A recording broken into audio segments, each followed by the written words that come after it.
Good morning, everybody.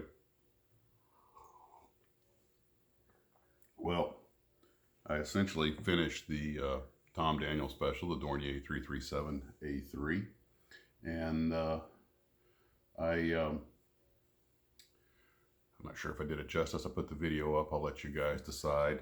Um, there's a part of me that wants to uh, get a little glue debonder, undo a few things, and do it a little bit different. And part of me is like, nope, nope. Every time you set out, when it's like, okay, that looks good, I'm happy with that.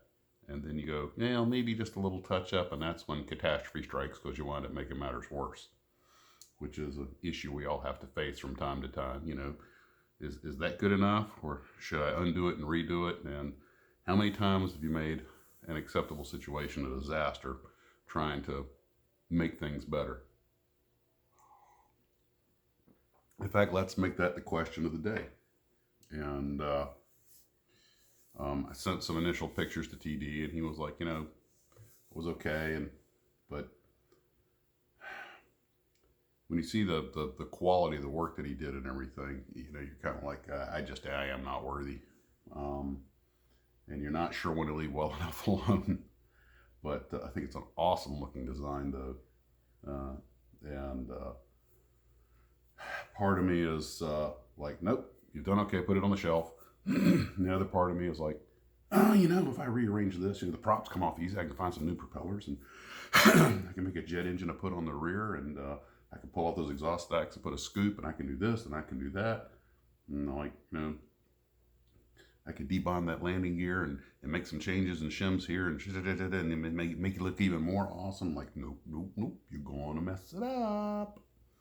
And tug of war, little one shoulder evil Max, other shoulder good Max, or I guess leave it Max, fix it Max. But if you're watching this, imagine you've seen the videos up and maybe already got a look at it.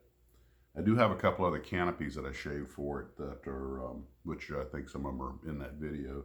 This one I shaved down off the Heinkel 219 from those Falcon vacuum canopy. Seems to have the best overall fit, and I think best overall look. Because my assumption being, if you remember, like their little Volksjet, was it Heinkel 1? Was it the one? Look at it. Oh crap! I'm forgetting the number of it offhand. The little thing with the engine on top. Can't believe I'm forgetting the number. I want to say HE163, but I'm thinking ME163 Comet. But both the Comet and the little Volksjet had fairly blown canopies. And the Germans were moving towards, more of a bubblish canopy. So I think that would have been the natural technological evolution. And everything I did on this was done for a reason. The radar tilts down a little bit, and I figured this thing would have been made to go up to high altitude, look for the British Lancasters at night. So got the radar antennas tilted down a little so he could hang up in the high 30s.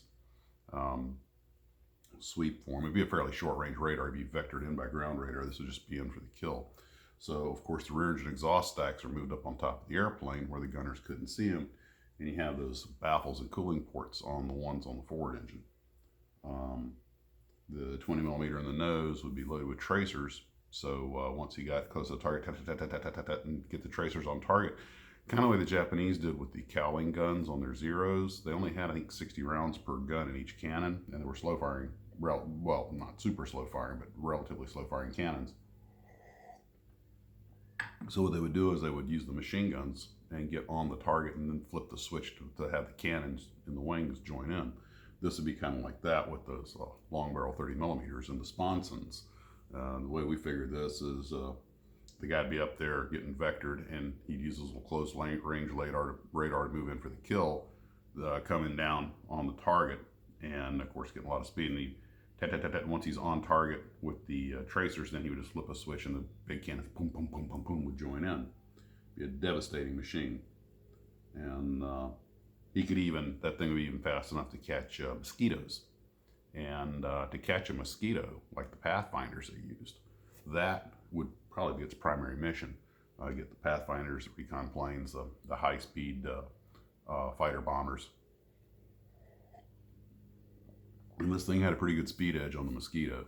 I mean, the straight regular Dornier 335 had a speed edge on the mosquito, so this thing would be going even faster. So it could chase down mosquitoes and that were eliminating the targets and stuff, and that would kind of be his primary mission. He'd need that speed, and picking up speed in the dive would help.